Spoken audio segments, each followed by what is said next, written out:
Hello everyone. तो आज हम पढ़ने वाले हैं न्यू चैप्टर जिसका नाम है the living world, class 11th का फर्स्ट चैप्टर। तो इसमें हम पूरी एनसीईआरटी को कवर करेंगे, एनसीईआरटी का कुछ भी नहीं छोड़ेंगे। तो चलिए स्टार्ट करते हैं। तो इसमें सबसे पहले आता है कि अगर हमें किसी लिविंग के बारे में बताना है तो हम बताएंगे कि वो ग्रोथ करेगा, रिप्रोडक्शन करेगा, एबिलिटी टू सेंस इन्वायरमेंट होगा उसमें, और सूटेबल रिस्पॉन्स होगा। ठीक है। तो ग्रोथ क्या होती है, यानी कि ग्रोथ करेगा, वो खुद को बढ़ाएगा। रिप्रोडक्शन होगा जो अपने जैसे ऑर्गेनिज्म को प्रोड्यूस करेगा। ठीक है। और उसमें एबिलिटी टू सेंस इन्वायरमेंट होगा, यानी कि अपने आसपास में जो भी इसका इन्वायरमेंट होगा उसको वो सेंस करेगा। मतलब जैसे हवा चली तो उस पर हवा लगेगी, और मतलब मान लिया हमने बारिश हो रही है तो उसको बारिश फील होगी। तो जो अपने इन्वायरमेंट को सेंस करेगा उसको बोलते हैं एबिलिटी टू सेंस इन्वायरमेंट। ठीक है। उसमें क्या होगा, सुटेबल रिस्पॉन्स होगा। यानी इस सुटेबल रिस्पॉन्स का मतलब क्या हुआ कि मान लिया हमारे हाथ पे कहीं कुछ गर्म लग गया तो हम क्या करेंगे, अपना हाथ तुरंत वहाँ से हटा लेंगे। तो ये क्या है, सुटेबल रिस्पॉन्स है। तो हमें ये दिया, बट इसमें एनसीईआरटी ने कुछ और भी कैरेक्टर ऐड किए हैं, जैसे कि metabolism, ability to self replicate and self organise. Metabolism का मतलब है कि जो हमारे इंटरनल बॉडी में थाउजेंड्स ऑफ रिएक्शंस चलती रहती हैं, जिनकी वजह से हमारी बॉडी इतनी मतलब एक्टिव रहती है और एनर्जी मिलती है, उसको बोलते हैं हम मेटाबॉलिज्म। ठीक है। तो मेटाबॉलिज्म ऐड किया उन्होंने। फिर एबिलिटी टू सेल्फ रेप्लिकेट, यानी कि खुद को रेप्लिकेट करना, अपनी जैसी कॉपीज़ बनाना, और सेल्फ ऑर्गेनाइज, यानी कि खुद को ऑर्गेनाइज करना। एनसीईआरटी ने फिर ये भी कैरेक्टर्स ऐड किए। अगर हम किसी लिविंग को डिफाइन करना चाहेंगे तो हमें इन कैरेक्टर के साथ साथ ये भी कैरेक्टर उसके देखने होंगे। ठीक है। उसके बाद आता है, अगर हम किसी लिविंग को डिफाइन कर रहे हैं तो वो क्या करता है, ग्रो करेगा। हमें पता है भाई कि अगर कोई लिविंग है तो वो ग्रो तो करेगा ही करेगा। अब ग्रो वो कैसे करता है, या तो उसका मास बढ़ेगा या उसका नंबर बढ़ेगा। मान लिया ये हमारी सेल है, अब क्या हुआ, इसने ग्रो किया, ग्रो करके ये क्या हो गया, इतनी बड़ी हो गई। अब इसमें क्या हुआ, साइटोप्लाज्म इसका ज़्यादा हो गया। तो अब ये क्या चाह रही है, खुद को डबल करना चाह रही है। तो ये क्या करेगी, हाफ हाफ साइटोप्लाज्म ऐसे कर लेगी, यानी कि बांट लेगी हाफ हाफ साइटोप्लाज्म। तो ये क्या हो गया, इसका मास इंक्रीज हो गया और नंबर भी इंक्रीज हो गया। तो ये क्या है, ग्रोथ हुई है इसकी। अगर हम मल्टीसेलुलर ऑर्गेनिज्म के ग्रो की बात करते हैं तो उसमें क्या होता है, सेल का डिवीजन होता जाता है और वो ग्रो करता जाता है। मान लिया पहले 1 सेल थी, 1 सेल से 2 सेल बनेगी, 2 से 4 बनेगी, 4 से 8 बनेगी। ऐसे ऐसे क्या होता रहेगा, सेल का डिवीजन होता रहेगा, और उससे इंसान मतलब इंसानी ऑर्गेनिज्म जो होते हैं मल्टीसेलुलर वो ग्रो करते रहते हैं। जो प्लांट्स होते हैं उसमें ये जो ग्रोथ की प्रोसेस होती है ये थ्रू आउट द लाइफ चलती है, और जो एनिमल्स होते हैं ये एक सर्टेन एज तक चलती है। उसके बाद क्या आता है, जो हमारे यूनिसेलुलर होते हैं जब वो ग्रो करते हैं तो हम बता नहीं सकते कि ये इन्होंने सेल डिवीज़न हुआ है इनका या फिर रिप्रोडक्शन किया है। ठीक है। तो मतलब जो यूनिसेलुलर होते हैं उसमें ग्रोथ और रिप्रोडक्शन दोनों सेम ही चीज़ होती है। In higher animals and plants growth and reproduction ये क्या होती है, दोनों डिफरेंट प्रोसेस होती है। यानी कि हम ये नहीं बोल सकते कि अगर किसी सेल की ग्रोथ हो रही है कि वो रिप्रोड्यूस कर रही है, वो रिप्रोड्यूस नहीं कर रही, वो उसकी ग्रोथ ही होगी। और अगर मान लिया कोई रिप्रोड्यूस कर रही है, मतलब अगर मान लिया हम कोई है और उसको कोई चाइल्ड हुआ है तो हम ये तो नहीं बोल सकते कि वो ग्रोथ हुई है उसकी, तो वो तो उसका रिप्रोडक्शन हुआ है। तो ये क्या होती है, दो डिफरेंट प्रोसेस होती है। फिर उसके बाद आता है इंक्रीज इन मास। तो अगर मास में इंक्रीज हो रहा है तो मतलब कि ग्रोथ हो रही है उसकी। तो क्या ये हमें ओनली लिविंग थिंग्स में देखने को मिलता है, तो ऐसा बिल्कुल नहीं है। ये ग्रोथ हमें लिविंग और नॉन लिविंग दोनों में देखने को मिलता है। बस फ़र्क इतना है कि लिविंग में हमें इनसाइड बॉडी देखने को मिलता है, और जो नॉन लिविंग होते हैं उसमें हमें आउटसाइड बॉडी देखने को मिलता है। आइए अब इसको समझते हैं कैसे। देखिए, अगर मैं बात करती हूँ कि हमारे इनसाइड कैसे ग्रोथ होती है, तो देखो हमारी जो सेल्स होती है उससे एक सेल से 2 सेल बनी, 2 से 4 बनी, 4 से 8 बनी, ऐसे क्या करती जा रही है, वो ग्रोथ करती जा रही है। ठीक है। हमारी ग्रोथ हो रही है ना सेल डिवाइड होने से। तो उसके बाद क्या आता है कि अगर हम किसी नॉन लिविंग को देखते हैं, जैसे कि हमने कोई मिट्टी का ढेर देखा, उस पर क्या हुआ, आसपास से मिट्टी उसकी कलेक्ट होती जा रही है आसपास से, तो उसमें भी क्या हो रही है, ग्रोथ हो रही है। बट फ़र्क इतना है कि उसकी जो ग्रोथ है वो आउटसाइड से हो रही है, और जो हमारी ग्रोथ होती है वो इनसाइड से होती है। ठीक है। और अगर हम किसी भी चीज़ को मान रहे हैं कि ये क्राइटेरिया है किसी भी चीज़ को डिसाइड करने का कि ये लिविंग है नॉन लिविंग है, तो उसमें क्या होना चाहिए, अगर कोई लिविंग चीज़ है और हम उसकी क्या कंडीशन है कि वो एक तो प्रेजेंट हो लिविंग में, सभी लिविंग में वो प्रेजेंट होनी चाहिए, ठीक है, ग्रोथ सभी लिविंग में प्रेजेंट होती है, no doubt, but not present in non living, वो नॉन लिविंग में नहीं होना चाहिए, जबकि जो हमारा ग्रोथ होता है वो हमें नॉन लिविंग में भी देखने को मिल रहा है। यानी कि हम ग्रोथ को क्राइटेरिया नहीं मान सकते किसी भी लिविंग को डिफाइन करने का, ठीक है। अगर आप मानते हैं कि हम रिप्रोडक्शन को क्राइटेरिया मान सकते हैं तो आइए देखते हैं इसको मान सकते हैं क्या। रिप्रोडक्शन हम दो टाइप का पढ़ते हैं, एक तो हो गया सेक्सुअल, एक हो गया एसेक्सुअल।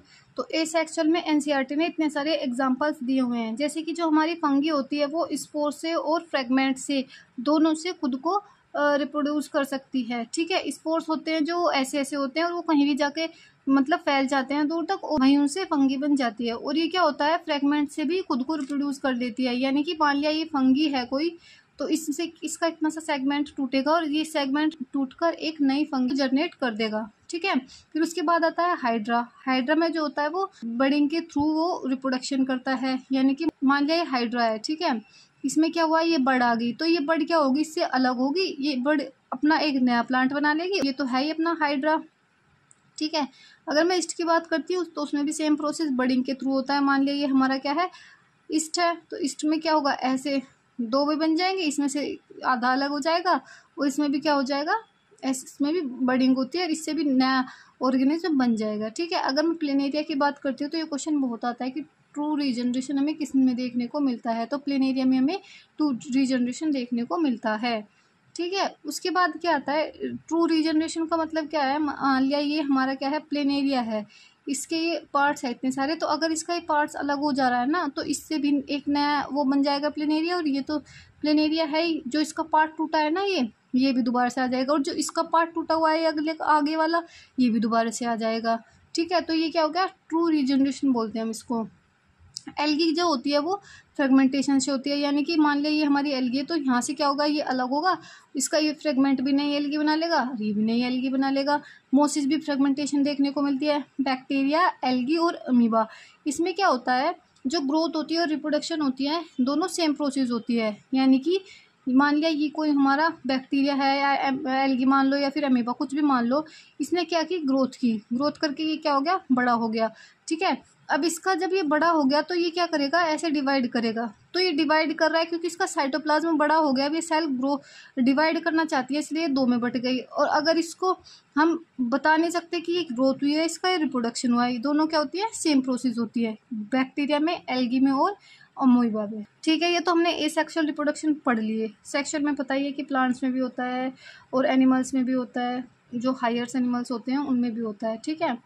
तो अब हमें ये बताओ कि क्या रिप्रोडक्शन को हम क्राइटेरिया मान सकते हैं किसी को नॉन लिविंग या लिविंग बताने का, तो हम इसको नहीं मान सकते। क्यों नहीं मान सकते, क्योंकि हमें कुछ ऐसे लिविंग भी देखने को मिलते हैं जो रिप्रोड्यूस नहीं कर सकते बट भी लिविंग है, जैसे कि म्यूल हो गया, स्ट्राइल वर्कर बी हो गई, हमारे इनफर्टाइल कपल हो गया, तो क्या हम उसको नॉन लिविंग बोल देंगे, तो नहीं बोलेंगे ना, क्योंकि लिविंग है ना, बस वो अलग बात है कि वो उनके बच्चे नहीं हैं, ठीक है। तो हम इसलिए रिप्रोडक्शन को क्राइटेरिया नहीं मान सकते किसी भी लिविंग और नॉन लिविंग को डिफाइन करने का। इसके बाद में आता है, हम मेटाबॉलिज्म देखते हैं कि क्या मेटाबॉलिज्म को हम क्राइटेरिया मान सकते हैं किसी लिविंग को डिफाइन करने का। तो देखो, जो मेटाबॉलिज्म होती है वो हमारी क्या होती है, केमिकल रिएक्शंस होती है, साइमल्टेनियसली हमारी बॉडी के इनसाइड चलती रहती है वो, ठीक है। तो वो क्या होता है, ये हमें ऑल ऑर्गेनिज्म में देखने को मिलता है, चाहे वो कैसा ही ऑर्गेनिज्म क्यों ना हो, यूनिसेलुलर हो, मल्टीसेलुलर हो, हायर हो, लोअर, वो कैसा भी ऑर्गेनिज्म हो, ये हमें हर ऑर्गेनिज्म में देखने को मिलेगा कि केमिकल रिएक्शंस होती रहती हैं, जिसको उसकी मेटाबॉलिक रिएक्शंस बोलते हैं, ठीक है। और ये किसी भी नॉन लिविंग में हमें देखने को नहीं मिलता। तो हमारा तो यही था कि ना तो वो नॉन लिविंग में मिलना चाहिए और सभी लिविंग में मिलना चाहिए, तो दोनों जो हमारी शर्त थी इसने दोनों पूरी कर दी, ठीक है। तो अगर हम इस मेटाबॉलिक रिएक्शन को आउटसाइड बॉडी करके देखते हैं इन टेस्ट ट्यूब, तो ना तो ये लिविंग होगी ना हम इसको नॉन लिविंग बोल सकते, क्योंकि अगर ये इनसाइड बॉडी हो रही है, ठीक है, तो ये किस में आ गया, तो इसको मेटाबॉलिज्म बोलेंगे। बट अगर इस ये इन आउटसाइड बॉडी हो रही है तो इसको हम लिविंग रिएक्शंस बोल सकते हैं, बट इसको हम लिविंग नहीं बोल सकते। अगर ये बॉडी के इनसाइड होगी तो इसको हम लिविंग बोल सकते हैं, बट अगर ये बॉडी के बाहर होगी तो इसको हम लिविंग नहीं बोल सकते, ठीक है। तो मेटाबॉलिज्म को हम क्राइटेरिया मान सकते हैं किसी भी लिविंग को डिफाइन करने का, क्योंकि ये मेटाबॉलिज्म हमें सभी लिविंग्स में देखने को मिलती है, किसी भी नॉन लिविंग में देखने को नहीं मिलती। उसके बाद आता है कॉन्शियसनेस। कॉन्शियसनेस क्या होता है? Ability to sense surrounding environment. तो अब हम कॉन्शियसनेस के बारे में पढ़ेंगे कि क्या कॉन्शियसनेस को हम मान सकते हैं कि इसकी बेसिस पर हम लिविंग और नॉन लिविंग को डिफाइन कर सकें। तो कॉन्शियसनेस क्या होता है? अपने इन्वायरमेंट को सेंस करने का जो एबिलिटी होती है उसको बोलते हैं कॉन्शियसनेस, ठीक है। अब तो देखो, जो प्लांट्स होते हैं वो रिस्पॉन्स करते हैं, लाइट को रिस्पॉन्स करेंगे क्योंकि जब लाइट आएगी जो वो फोटोसिंथेसिस करेंगे, वाटर को रिस्पॉन्स करते हैं, टेम्परेचर को रिस्पॉन्स करते हैं, पोल्यूशन को रिस्पॉन्स करते हैं, ठीक है। तो ये सब क्या है? जो प्लांट्स होते हैं रिस्पॉन्स करते हैं, हम भी रिस्पॉन्स करते हैं, एनिमल्स भी सभी रिस्पॉन्स करते हैं, अपने सराउंडिंग को वो भी सेंस करते हैं, ठीक है। कुछ फोटो पीरियड इफेक्ट होते हैं जैसे कि रिप्रोडक्शन इन सीजनल ब्रीडर, यानी कि कुछ प्लांट्स और एनिमल्स ऐसे होते हैं जो किसी एक पर्टिकुलर सीजन पे ही ब्रीड करते हैं, तो वो भी क्या है? अपने इन्वायरमेंट को सेंस कर रहे हैं। तो इसमें क्या होगा? वो भी क्या है? अपने लिए कॉन्शियस है, ठीक है। तो ये कॉन्शियसनेस हमें ओनली लिविंग में देखने को मिलती है, नॉन लिविंग में हमें देखने को नहीं मिलती, ठीक है। तो इसलिए हम इसको क्राइटेरिया मान सकते हैं कि इसके बेसिस पर हम लिविंग और नॉन लिविंग को डिफाइन कर सकते हैं। अब जो ह्यूमन होता है एकमात्र ऐसा जीव होता है जिसमें हमें सेल्फ कॉन्शियसनेस देखने को मिलती है, यानी कि जो खुद के बारे में सोचता है उसको बोलते हैं सेल्फ कॉन्शियसनेस। तो एकमात्र ह्यूमन ऐसा होता है जो खुद के बारे में सोचता है, नहीं तो और सभी में कॉन्शियसनेस तो मिलती है बट सेल्फ कॉन्शियसनेस नहीं मिलती, यानी कि खुद के बारे में वो नहीं सोचते।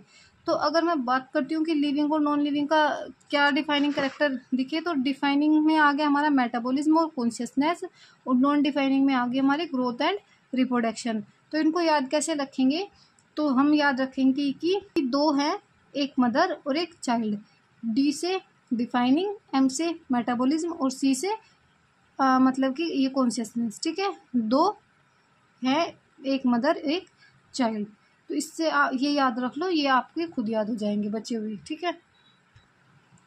उसके बाद आता है डाइवर्सिटी इन लिविंग वर्ल्ड, यानी कि डाइवर्सिटी क्या होता है? जितने भी ऑर्गेनिज्म हमें देखने को मिलते हैं, प्लांट्स, एनिमल, इंसेक्ट वगैरह जो कुछ भी होते हैं, ये क्या है? हमारी डाइवर्सिटी है ये हमारा, ठीक है। तो आओ देखते हैं इसमें क्या है। वैरायटी ऑफ ऑर्गेनिज्म होते हैं, कुछ तो हम देख पाते हैं, कुछ को तो हम देख ही नहीं पाते, कुछ ऐसे होते हैं ना इतने स्मॉल होते हैं जिनको माइक्रोस्कोप की हेल्प से देख पाते हैं। तो अगर हम मान लिया कुछ मुट्ठी भर के मिट्टी ले रहे हैं तो उसमें हमें लगेगा कि कुछ नहीं है, बट अगर उसको हम किसी माइक्रोस्कोप के नीचे जाके देखेंगे तो उसमें हमें थाउजेंड्स ऑफ बैक्टीरियाज मिलेंगे और भी पता नहीं क्या क्या मिलेगा उसमें हमें, ठीक है। मान लिया एरिया को, पहले ये एरिया था, अब हम ये वाला एरिया ले रहे हैं तो हमने एरिया बढ़ा दिया, तो इसमें क्या होगा? स्पीसीज नंबर भी बढ़ जाएगा, ठीक है। तो अगर बात करें कि अब तक हमने कितनी स्पीसीज़ को खोज लिया है, तो अब तक लगभग 1.7 से 1.8 मिलियन स्पीसीज़ खोजी जा चुकी हैं, जिसको हम बायोडाइवर्सिटी बोलते हैं, जो कि बायोडाइवर्सिटी का कुछ परसेंट है। अभी तक भी पूरी स्पीसीज़ खोजी नहीं गई है, उससे पहले तो खोजने से पहले कुछ तो स्पीसीज़ गायब भी हो जाती हैं, वो तो हमें पता भी नहीं है, बट अभी तक इतनी स्पीसीज़ खोजी जा चुकी हैं जिनका नोमेनक्लेचर हो चुका है। उसके बाद आता है कि अगर हम न्यू एरिया को में जाते हैं तो हमें न्यू ऑर्गेनिज्म मिलते हैं जिसका हम आइडेंटिफाई करते हैं फिर, ठीक है। देखो, इसके बाद आता है कि जो हमारी सेल्स हो गए, टिश्यू हो गए, ऑर्गन्स हो गए, ऑर्गन सिस्टम हो गए, इन ये सब क्या होते हैं? सबकी अलग अलग अपनी अपनी प्रॉपर्टीज़ होती हैं। जो प्रॉपर्टीज़ हमें सेल में देखने को मिलती हैं वो हमें टिश्यू में देखने को नहीं मिलेगी, जो हमें टिश्यू में देखने को मिल रही है वो हमें ऑर्गन में देखने को नहीं मिलेगी, और जो हमें ऑर्गन में देखने को मिल रही है वो हमें ऑर्गन सिस्टम में देखने को नहीं मिलेगी। यानी कि अगर ये अलग अलग हैं तो ये अलग काम करेंगे, और अगर ये साथ में हैं तो ये इनका अलग काम होगा, ठीक है। क्योंकि अगर इनका सेम ही काम होता तो ये एक साथ जाते, क्यों? सेल थी, यहाँ पे भी सेल ही रह लेते, बट ये क्या हो रहे हैं? इनमें इंटरेक्शन हो रहा है और ये खुद को और भी इवोल्व कर रही हैं अपने आप में। तो इसमें क्या होता है? अब इसके बाद क्या आता है? Millions of plants and animals, मतलब कि हमारे जो आसपास में बहुत सारे हमें millions of plants and animals खोजे जा चुके हैं। वो क्या होते हैं? सभी के अपने अपने लोकल एरिया में उनके लोकल नाम होते हैं, जैसे कि हम नीम को नीम बोलते हैं, ठीक है, और जो टोमेटो होता है उसको हम टमाटर बोलते हैं। तो सभी के क्या है? लोकल नेम्स हैं। पैलेस टू पैलेस क्या करते हैं? वेरी करते हैं। तो साइंटिस्ट जब रिसर्च करते हैं तो साइंटिस्ट को रिसर्च करने के लिए उनको एक पर्टिकुलर नाम पता होना चाहिए ना। मान लिया अगर कोई दूसरी कंट्री है उसमें उसको किसी और नाम से जान रहे हैं, हमारी कंट्री है उसमें किसी और नाम से जान रहे हैं, तो उस ऐसे तो कुछ पता नहीं लगेगा। तो इसलिए क्या किया, इनका साइंटिफिक नेम दिया गया जो भी हमारे ऑर्गेनिज्म होते हैं, और साइंटिफिक नेम इनके लिए टैक्सोनोमिस्ट होते हैं, वो प्लांट्स के लिए अलग होते हैं और एनिमल्स के लिए अलग होते हैं। ठीक है, तो जो सबसे पहले क्या करते हैं, कोई भी हम ऑर्गेनिज्म लेंगे उसको उसका आइडेंटिफिकेशन करेंगे। यानी कि मान लिया हमने ये ऑर्गेनिज्म लिया, ये हमें मिला है, न्यू ऑर्गेनिज्म है, तो अभी हम क्या करेंगे, इसका आइडेंटिफिकेशन करेंगे। ठीक है, हम देखेंगे कि ये है क्या, इसकी कैरेक्टरिस्टिक्स क्या हैं। अब अगर ये प्लांट है तो जो इसके लिए जो रूल्स होंगे या फिर जो इसको नोमेनक्लेचर की प्रोसेस होगी वो उसके द्वारा होगी ICBN की, यानी कि international code for botanical nomenclature. और अगर ये कोई एनिमल है तो ये ICZN के थ्रू होगी, यानी कि international code for zoological nomenclature. ठीक है, अब उसके बाद क्या होगा, ठीक है, हमने मान लिया इसके हमने कैरेक्टर भी देख लिए, हमने इसको आइडेंटिफाई भी कर लिया। अब हमें इसका नेम रखना है, तो उसको क्या बोलते हैं, नोमेनक्लेचर बोलते हैं साइंटिफिक लैंग्वेज में।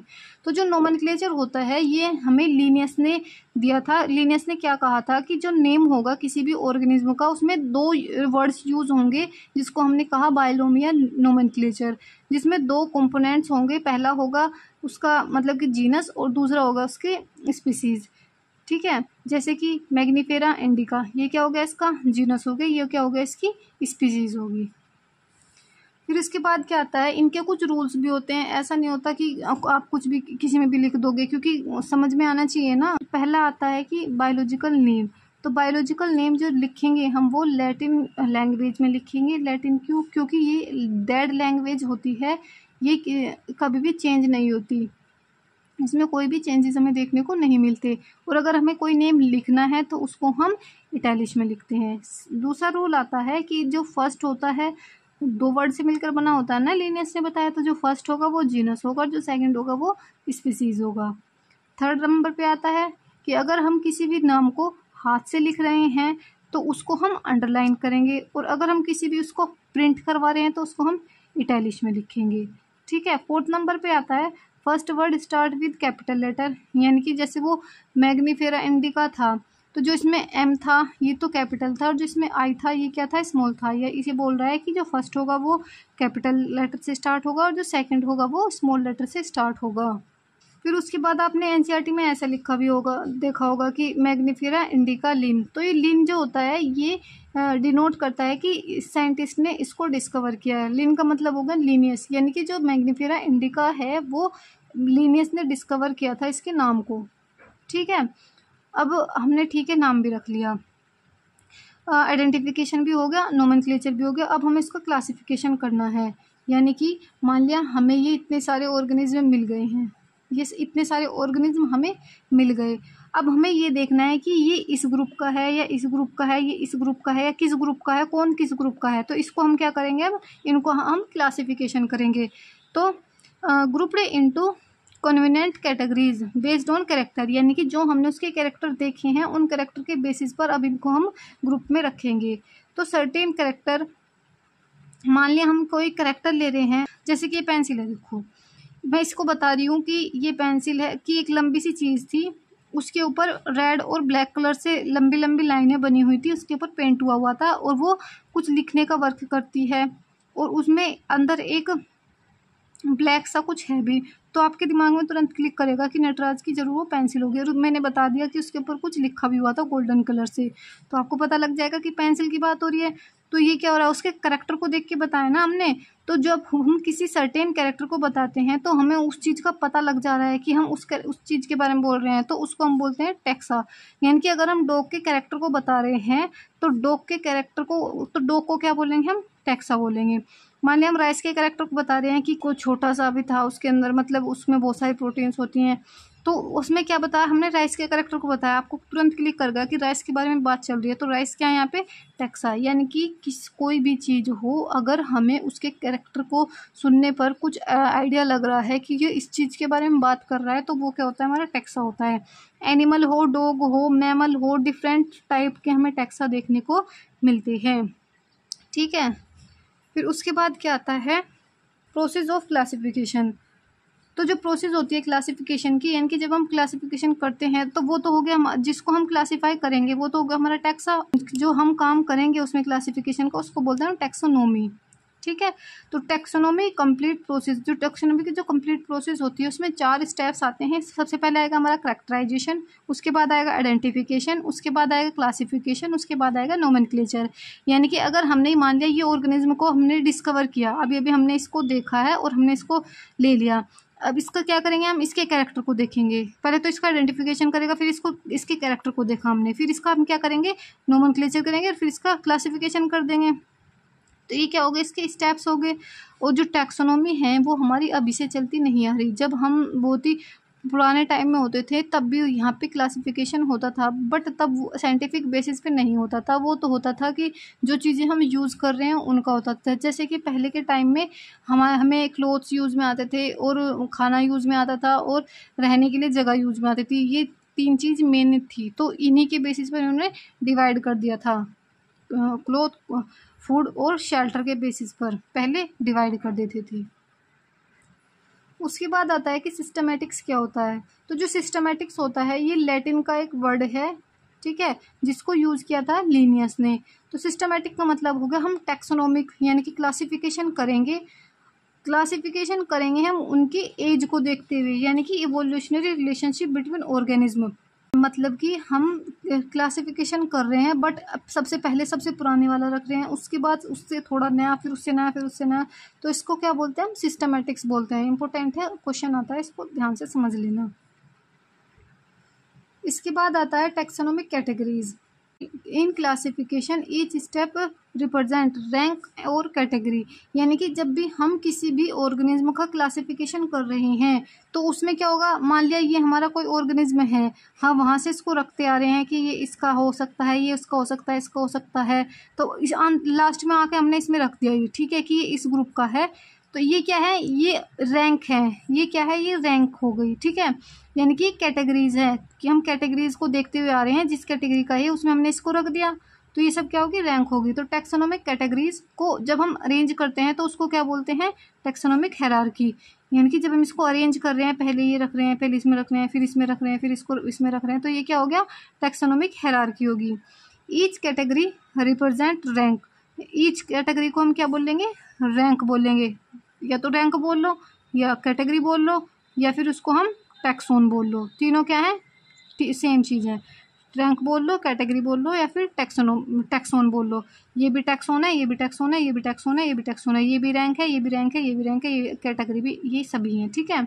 उसके बाद आता है कि जो हमारी टैक्सोनॉमिक हायरार्की है, यानी कि जब हम क्लासिफिकेशन करते हैं तो कितने ग्रुप्स होते हैं। तो देखो, सबसे जो बड़ा ग्रुप होता है उसको बोलते हैं हम किंगडम, उससे छोटा होता है उसको बोलते हैं हम फाइलम, उसके बाद आता है क्लास, फिर ऑर्डर, फिर फैमिली, फिर जीनस, फिर स्पीसीज। तो जो इसको लर्न करने की ट्रिक है, मैंने तो ऐसे ही की थी, अगर आपसे ऐसे हो जाती है तो बहुत अच्छी बात है। मैंने क्या था कि किंगडम तो सबको पता ही होता है कि ये सबसे बड़ा ग्रुप होता है, तो मैंने क्या था, पीसीओ फंगस, पीसीओ फंगस, मेरे साथ 2-3 बार बोलो, याद हो जाएगा पक्का पक्का। PCO fungus, PCO fungus, PCO fungus, ठीक है। तो पी से फाइलम, सी से क्लास, ओ से ऑर्डर, एफ से फैमिली, जी से जीनस, पी से एस से स्पीसीज, ठीक है। तो देखो, जैसे जैसे हम नीचे की तरफ जाते हैं, डाउन साइड जाते हैं, तो इसमें जो सिमिलैरिटीज़ होती हैं वो इंक्रीज़ होती जाती हैं। अब सिमिलैरिटीज़ इंक्रीज़ होने का मतलब क्या है, सिमिलैरिटीज़ इंक्रीज इसलिए होगी, मान लिया मैं हूँ, ठीक है, और मेरा कोई डॉग है, तो उस हम दोनों का किंगडम सेम रहेगा, ये फाइलम सेम रहेगा, क्लास सेम रहेगा, ऑर्डर सेम रहेगा, यहाँ से आके क्या हो जाएगा, बदल जाएगा, ठीक है।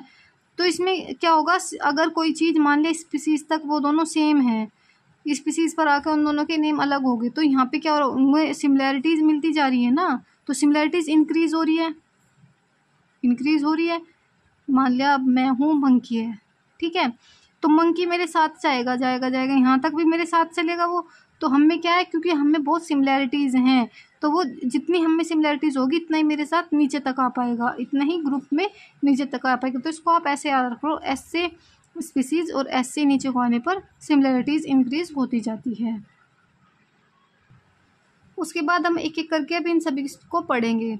अब देखो स्पीसीज़ क्या होती है, जितनी भी हमें चीज़ें दिख रही हैं अपनी आँखों से, जैसे कि मैं दिख रही हूँ, इंसेक्ट दिख रहा है, कोई बंदर, कुत्ता, बिल्ली, पेड़, प्लांट, कुछ भी दिख रहा है हमें, वो क्या है, स्पीसीज़ है। यानी कि जो हम देख पा रहे हैं या फिर जो भी रियल में है वो क्या है, स्पीसीज़ है। ठीक है, अब ये क्या है, फंडामेंटल सिमिलरिटी। अगर फंडामेंटल की कहीं भी बात आ जाती है तो वो क्या है, स्पीसीज़ है हमारी। तो इसमें फंडामेंटल सिमिलरिटीज़ देखने को मिलती हैं, क्लोजली रिलेटेड है। ठीक है, एग्जाम्पल क्या दिया हुआ है इसमें, देखो लिनियस ने बताया था कि हर एक नाम दो वर्ड से मिलकर बना होगा, तो ये भी देखो 2 वर्ड से मिलकर बने हैं, जैसे कि सोलेनम ट्यूबेरम, ये पैंथेरा। तो जो इसमें ये सोलेनम ट्यूबेरम है ना, जो है ट्यूबेरम, ये ट्यूबेरम है इसकी स्पीसीज़, यानी कि स्पीसीज़ की जो बताया था ना पहले कि जो स्पीसीज़ होगी वो बाद में लिखी जाएगी, तो ये बाद में लिखी गई, ये है क्या है, इसकी स्पीसीज़। ये किसका नाम है, पोटैटो का नाम है। जो इसमें लियो है, ये है लोयन हमारा। ठीक है, जो मैग्नीफेरा इंडिका है, जो इंडिका है इसमें, ये हमारी स्पीसीज़ है। जो टाइग्रिस है, पैंथेरा टाइग्रिस में, ये हमारी स्पीसीज़ है। ये जो निग्रम है, ये हमारी स्पीसीज़ है। और मेलिग्लोना, ये भी हमारी स्पीसीज़ है। ठीक है, तो ये सब हमारी स्पीसीज़ एनसीईआरटी में दी हैं, तो इसको हम लर्न कर लेंगे। इसके बाद आता है हमारा जीनस, की जीनस क्या होता है। तो जीनस में हमें मोर कैरेक्टर्स कॉमन, यानी कि कैरेक्टर मोर कॉमन देखने मिलेंगे in compare to species. Species के कंपेयर में, अब मान लिया देखो ये है हमारा सोलेनम टोमेटो है और सोलेनम ब्रिंजल है। तो अगर हम जीनस को देखेंगे तो दोनों का जीनस क्या है, सेम है, बट स्पीसीज़ क्या हो गई, इनकी दोनों की अलग अलग हो गई। तो कॉमन क्या है, जीनस सेम है ना, तो more character common in compare to species, यानी कि स्पीसीज़ तो डिफरेंट हो गई बट जीनस क्या है, सेम है। ठीक है, तो जैसे कि ये क्या है, इनके जीनस है, सभी के सभी ये इनके जीनस है, पैंथेरा पैंथेरा पैंथेरा, ये क्या है, इनके जीनस है। तो ये भी हम लर्न कर लेंगे क्योंकि ये भी एनसीईआरटी के एग्जांपल्स हैं। क्लोजली रिलेटेड स्पीसीज को हम क्या बोलते हैं, जीनस बोलते हैं। उसके बाद आता है फैमिली। तो मोर कैरेक्टर कॉमन से इन कंपेयर टू जीनस, यानी कि इसमें और भी ज़्यादा कैरेक्टर कॉमन होंगे। लेस नंबर इन सिमिलरिटी, बस सिमिलरिटी जो है वो कम होती जाएंगी compare to genus and species. इस चीज़ का याद रखना है कि बच्चे इसमें बहुत कंफ्यूज होते हैं कि सिमिलरिटीज़ या फिर करेक्टर किसकी बात कर रहा है। तो देखो जैसे जैसे हम ऊपर की तरफ जाएंगे, मान लिया ये किंगडम है और ये क्या है, हमारी स्पीसीज़ है। जैसे जैसे हम नीचे की तरफ आएंगे, ऐसे स्पीसीज़ और ऐसे सिमिलरिटी ये क्या होंगी, इंक्रीज होंगी। और जैसे जैसे हम ऊपर की तरफ बढ़ रहे हैं, यानी कि पहले मान लिया हम स्पीसीज़ के बारे में पढ़ रहे थे, फिर हम यहाँ से पढ़ रहे हैं जीनस के बारे में, फिर हम इसके फैमिली के बारे में पढ़ेंगे। ठीक है, तो जैसे जैसे हम ऊपर की तरफ जाएंगे, इसमें क्या होते जाएगा, मोर कैरेक्टर कॉमन होते जाएंगे। ठीक है, नीचे को जाएंगे इसमें सिमिलरिटीज़ कॉमन होंगे, ऊपर को जाएंगे कैरेक्टर कॉमन होंगे। कैरेक्टर कॉमन अभी मैंने बताया था कि जैसे कि सोलेनम ब्रिंजल था और सोलेनम टोमेटो था। तो सोलेनम तो सेम है, कैरेक्टर कॉमन है, बट स्पीसीज दोनों की अलग हो गई। तो कैरेक्टर ऊपर सेम है ना, नीचे तो आके डिफरेंट हो रहे हैं, तो ऊपर जाने पर कैरेक्टर सेम हो रहे हैं, बट सिमिलैरिटीज़ क्या हो रही है, नीचे को जाने पर इंक्रीज हो रही है। फिर अगर मैं फैमिली की बात करूँ तो फैमिली 3 के एग्जांपल दिए हैं एनसीईआरटी में, जैसे कि सोलेनेसी जिसमें हमारा सोलेनम, पेट्यूना और धतूरा, ये 3 आते हैं हमारे सोलेनेसी में। फिर आता है हमारे फेलिडी जिसमें हमारी फेलिस की जो मतलब कि जितनी भी कैट होती है, ये पैंथेरा वाली, ये सब आ जाती है हमारी फेलिडी में। कैनेडी में आ जाते हैं हमारे डॉग फैमिली। इस पर कन्फ्यूज नहीं हो रहा, कभी कैनेडी देख के कैट लगा दो, तो कैट आती है हमारी फेनिडी में, और जो कैनेडी में आते हैं हमारे सभी डॉग फैमिली वाले। इसके बाद आता है कि ऑर्डर क्या होता है। ऑर्डर में हमें लेस सिमिलरिटी देखने को मिलती है एज कम्पेयर टू फैमिली। मैंने बताया था कि जैसे जैसे हम नीचे की तरफ जाएंगे सिमिलरिटी इंक्रीज होगी, ऊपर की तरफ जाएंगे तो जो कैरेक्टर्स हैं वो इंक्रीज होंगे, तो सिमिलरिटी क्या होगी, लेस होगी। तो इसका एग्जाम्पल क्या है, इसमें 2 एग्जाम्पल दिए हैं। एक तो हो गया हमारा कॉर्निवोरा जिसमें हमें फेलिडी और कैनेडी देखने को मिलते हैं, 2 एग्जाम्पल, मतलब कि ये तो हो गया हमारा ऑर्डर, ये होगी हमारी फैमिलीज। ठीक है, फिर आता है हमारा ये पोलीमोनेलिस। पोलीमोनेलिस में आता है हमारी कॉन्वोलेसी और सोलिनेसी, ये 2 हमारी, ये हो गया हमारा ऑर्डर और ये 2 हमारी क्या होगी, फैमिलीज होगी। ठीक है, इसके बाद आता है क्लास। तो क्लास में क्या आ जाता है, क्लास का एक एग्जांपल दिया मेमेलिया। तो मेमेलिया क्या है, क्लास है हमारी, जिसमें हमें प्राइमेट्स आते हैं। प्राइमेट्स के अंदर कौन आगे, ये मंकी आगे, गोरिल्ला आगे, गिब्बन आगे, तो ये भी हमें याद कर लेना है, सब कुछ एनसीईआरटी का है। फिर इसके बाद आता है कि फाइलम क्या होता है। तो देखो फाइलम होते हैं कोर्डेटा, ऑर्थोपोडा, मोलस्का, ये सब क्या है, हमारे फाइलम है, जिसमें भी ये कैरेक्टर पाए जाएंगे उनको हम किस में रख देंगे, कोर डेटा में रख देंगे। ठीक है, तो इनके भी क्या होते हैं, कुछ क्राइटेरिया होते हैं कि इसमें इसको रखा जाएगा, इसमें इसको कैरेक्टर को देखा जाता है, उसी के हिसाब से इसमें रखा जाता है। जैसे कि ऑर्थोपोडा है, इसमें हमें जॉइंट अपेंडेजेस देखने को मिलते हैं, तो अगर जॉइंट अपेंडेजेस है तो उसको हम ऑर्थोपोडा में रखेंगे। अगर हमें ये सब चीज़ देखने को मिल रही है तो उसको हम कोर डेटा में रखेंगे। उसके बाद आता है कि किंगडम। तो किंगडम जो होता है वो हमारी हाईएस्ट कैटेगरी होती है। तो जैसे कि किंगडम में आ गया, 5 किंगडम है हमारे, पता होगा कि kingdom animalia, Plantae, fungi, protista और मोनेरा। तो ये सब क्या है, हमारे 5 किंगडम है। सेकंड चैप्टर में इनके बारे में ही सब कुछ डिटेल में दिया हुआ है। तो देखो यही है, ये किंगडम हो गया पीसीओ फंगस। ऊपर को जाएंगे हम, कैरेक्टर का इंक्रीज होगा, ऊपर को अगर जा रहे हैं तो डिक्रीज होगी सिमिलैरिटीज, अगर हम ऊपर की तरफ जा रहे हैं। इसके बाद आती है टैक्सोनॉमिक कैटेगरीज। तो एनसीईआरटी में एक टेबल दी हुई है जिसमें कुछ एग्जांपल्स दिए हुए हैं, जिसमें मैन का, हाउस फ्लाई का, मैंगो का और वीट का एग्जांपल्स दिए हुए हैं। अगर आप कहेंगे तो मैं इस पर भी ट्रिक बता दूंगी, बट आपको ये लर्निंग करनी पड़ेगी। ठीक है, इसमें मैन का, हाउस फ्लाई का, मैंगो का, वीट का दिया हुआ है, इनकी बायोलॉजिकल नेम दिए हुए हैं, जीनस दिया है, फैमिली, ऑर्डर, क्लास और इनके फाइलम दिए हुए हैं। ये हमें याद करने होंगे। इस पे बहुत भयंकर क्वेश्चन बन जाते हैं, तो इसको तो आप रट ही लेना। सुबह उठ के डेली के डेली आपको एक बार तो देख ही लेनी है, नज़र मार लियो बस एक बार, उससे ही हो जाएगा एक। ठीक है, मैं इसकी ट्रिक बता दूंगी वैसे नेक्स्ट वीडियो में, अगर आप कहेंगे तो। फिर उसके बाद आता है कि टैक्सोनॉमिक एड्स क्या होती है। तो टैक्सोनॉमिक एड्स होती है, मतलब कि जो हमें क्लासिफिकेशन करने में हेल्प करते हैं, उसको हम बोलते हैं taxonomic aids. Techniques to store and preserve information as well as species. ठीक है, यानी कि जो हम स्पीसीज़ को या तो हम इसको प्रिजर्व कर रहे हैं या फिर इसको स्टोर कर रहे हैं, तो उसमें जो टेक्निक्स हेल्प करती हैं उसको बोलते हैं हम टैक्सोनॉमिक एड्स। ठीक है, तो उसमें सबसे पहले आता है हमारा हर्बेरियम। तो हर्बेरियम में क्या होता है, हम एक प्लांट लेते हैं, मान लिया ये हमने प्लांट लिया, ठीक है, ये हमें प्लांट मिल गया, तो इसको हम सबसे पहले कलेक्ट कर लिया, हमने कलेक्ट कर लिया, हम कलेक्ट करके डेड हो गया ये, तो इसको हम क्या करेंगे, इस पर प्रेस करेंगे। ठीक है, इसको पहले तो सुखाएंगे, सुखाने के बाद इस पर प्रेस करेंगे तो ये क्या होगा, चिपक जाएगा बहुत। चिपकने के बाद इसको प्रिजर्व कर लेंगे इन ऑन सीट, मतलब कि इसको देखो, जैसे कि मान लिया हमारा पेज था और इस पर हमने इसको सुखा के और ऐसे हमें चिपका देना है, और इस पर यहाँ पे इसकी इन्फॉर्मेशन लिखनी है। इन्फॉर्मेशन में क्या होगा ये याद कर लेना है, ये इम्पोर्टेंट है, आता है कि इन्फॉर्मेशन किस किस चीज़ की होगी उस पर। तो जो इन्फॉर्मेशन होता है उस पर डेट डली होती है हमारी, और पैलेस ऑफ कलेक्शन डला होता है, और इसमें इंग्लिश नेम डला होता है, लोकल नेम होगा, बोटनिकल नेम होगा, और फैमिली होगी, और कलेक्टर का नेम होगा। ठीक है, जो हमारा हर्बेरियम होता है उसको हम quick referral system in taxonomic studies भी बोलते हैं। ये भी याद रखना, इस पर क्वेश्चन आता है अपना बहुत अच्छे वाला। इसके बाद आता है बोटनिकल गार्डन। तो बोटनिकल गार्डन में क्या होता है, बोटनिकल यानी कि पता लग रहा है कि कुछ प्लांट से रिलेटेड है, तो कलेक्शन ऑफ लिविंग प्लांट्स, जिसमें हम लिविंग प्लांट्स को रखते हैं, तो उसको बोलते हैं बोटनिकल गार्डन। तो इसके कुछ एग्जांपल दिए हैं, जैसे कि द फेमस बोटनिकल गार्डन, इसमें जिसका दिया है नी, जो कहाँ पे है, इंग्लैंड में है। ठीक है, ये याद रख लेना है आपको। फिर दिया हुआ है इंडियन बोटनिकल गार्डन, ये हावड़ा में है, ये कहाँ है, इंडिया में। फिर इंडियन बोटनिकल गार्डन, ये हावड़ा के इंडिया में है। ठीक है, फिर दिया हुआ है नेशनल बोटनिकल रिसर्च इंस्टीट्यूट, ये कहाँ है, लखनऊ में है, इंडिया में है। तो इसको देखो ऐसे याद रख लेंगे कि जैसे देखो यहाँ पे क्या है, एल है, तो यहाँ पे भी क्या आ गया, एल आ गया।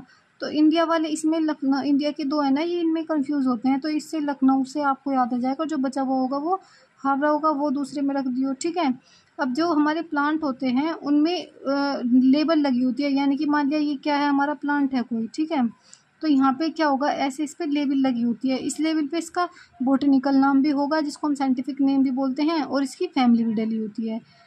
ठीक है, उसके बाद आता है कि म्यूज़ियम। ये सब क्या चल रहे हैं, ये सब चल रहे हैं कि जो हमें हेल्प करते हैं किसी भी चीज़ को प्रिजर्व करने में और उसके कलेक्ट करने में। ठीक है, तो म्यूज़ियम में क्या होता है, कलेक्शन ऑफ प्लांट्स, एनिमल्स, और इसमें स्केलेटन भी हमें देखने को मिलता है। तो ये याद रख लियो कि म्यूज़ियम में ये बहुत क्वेश्चन पूछा जाता है कि प्लांट्स होते हैं, एनिमल्स होते हैं, क्या होता है, तो दोनों का हम कलेक्शन करते हैं म्यूज़ियम में। ठीक है, प्रिजर्व करते हैं किसी एक, मतलब अगर कोई छोटा है एनिमल है तो उसको क्या करेंगे, हम कंटेनर में प्रिजर्व करते हैं, और उसमें हम एक प्रिजर्वेटिव सॉल्यूशन डाल देते हैं, जिससे वो ख़राब नहीं होता ना उससे बदबू आती। ठीक है, उसके बाद आते हैं कि कोई अगर इंसेक्ट है तो इस इंसेक्ट के लिए हम क्या बनाते हैं, इंसेक्ट बॉक्स बनाते हैं। यानी कि ऐसा कोई एक बॉक्स होता है, उसमें ऐसे इंसेक्ट लगे होते हैं और उस पर क्या कर देते हैं, पिन कर देते हैं। यानी कि पहले कलेक्शन करेंगे, उसका कलेक्ट करेंगे, फिर उसको मार देंगे, मारने के बाद उसको पिन कर देते हैं। अब मारना ऐसे नहीं है कि मान लिया उसका बिल्कुल ही कचुम्बर निकाल दिया पीट पीट के, मारना ऐसे नहीं है। ऐसा मारना है कि वो हम उसको आइडेंटिफाई कर सकें और उसके ऑर्गन्स को कुछ भी नुकसान ना हो, ठीक है। उसके बाद आता है जूलॉजिकल पार्क, यानी कि जो जू होते हैं ना, वही होता है जूलॉजिकल पार्क, जहाँ पे एनिमल्स का कलेक्शन होता है, उसको बोलते हैं जूलॉजिकल पार्क, ठीक है। उसके बाद आता है कि की क्या होती है। तो देखो की क्या होती है, कॉन्ट्रास्टिंग कैरेक्टर्स होते हैं। कॉन्ट्रास्टिंग कैरेक्टर का मतलब क्या है, अब मान लिया मैंने एक बंदर देखा, ठीक है। अब मैं बता रही हूँ कि हम मुझसे क्वेश्चन पूछे जा रहे हैं कि क्या वो प्लांट था या एनिमल था, तो मैंने एनिमल को चूज़ कर लिया। अब मुझसे दूसरा क्वेश्चन पूछा गया कि क्या वो बड़ी सी हाइट का था या छोटी सी हाइट का था, तो मैंने, या फिर वो मीडियम सी हाइट का था, तो मैंने मीडियम हाइट चुन लिया, ठीक है। फिर मुझसे क्वेश्चन पूछा गया कि क्या वो क्या उसमें 4 पैर थे, क्या उसमें 8 पैर थे, तो मैंने उसमें क्या 4 पैर वाला चुन लिया। तो मुझको क्या दिया जा रहा है, 2 कैरेक्टर दिए जा रहे हैं जिसमें से मुझे एक को चुनना पड़ रहा है। तो जो पेयर होगा उसको हम बोलते हैं कपलेट, यानी कि जो पेयर दिया जाएगा मुझे जिसमें से एक चुनना है मुझे, उसको बोलते हैं कपलेट। और जो ईच पेयर होगा, यानी कि मान लिया एक तो मुझे ये दिया गया ऑप्शन, एक मुझे ऑप्शन ये दिया, तो ये दोनों क्या है हमारे, ये तो है हमारे कपलेट, और इसको बोलेंगे लीड, इसको भी बोलेंगे हम लीड, ठीक है। तो इसको क्या बोलेंगे, ये भी हमारे हेल्प करते हैं किसी भी क्लासिफिकेशन में। उसके बाद आता है हमारा फ्लोरा। फ्लोरा क्या होता है, distribution of plant in given area, यानी कि किसी एरिया में हमें कितने प्लांट्स देखने को मिल रहे हैं उसको बोलते हैं फ्लोरा। ये बहुत इंपॉर्टेंट है, इस पे हमारा क्वेश्चन आता है और इसमें कंफ्यूज होते हैं कि मैनुअल किसे कहते हैं, मोनोग्राफ किसे कहते हैं, फ्लोरा किसे कहते हैं। तो जो मैनुअल होता है उसमें species found in an area, यानी कि मैनुअल में क्या देखेंगे कि किसी एरिया में कितनी स्पीसीज। अरे मैनुअल का मतलब ये हो गया ना, कोई बुक होती है, बुक से पहले उसका वो नहीं होता क्या, कॉन्टेस्ट, तो उसमें क्या होता है, उसमें लिखा होता है कि इस बुक में ये चैप्टर है, तो मैनुअल वही चीज़ है कि इस एरिया में हमें ये देखने को मिलता है, ठीक है।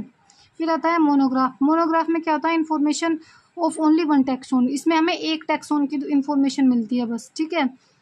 इनमें तो सभी की मिल रही है, इसमें एक की मिलेगी। मोनो का मतलब एक, तो इससे समझ जाइए। फिर आता है इसमें ये कैटलॉग। तो कैटलॉग में क्या होता है, list of organism in an area, यानी कि किसी एक पर्टिकुलर एरिया में जितने भी ऑर्गेनिज्म मिल रहे हैं उनकी जो लिस्ट होगी उसको बोलते हैं हम कैटलॉग, ठीक है। तो ये हमारा चैप्टर कंप्लीट हो गया है, इससे ही हम और भी चैप्टर करेंगे। अगर आपको वीडियो पसंद आई हो तो लाइक ज़रूर कीजिएगा और चैनल को सब्सक्राइब भी कर लीजिए, जिससे आपको नई वीडियो का नोटिफिकेशन तुरंत से मिल जाए। Thank you.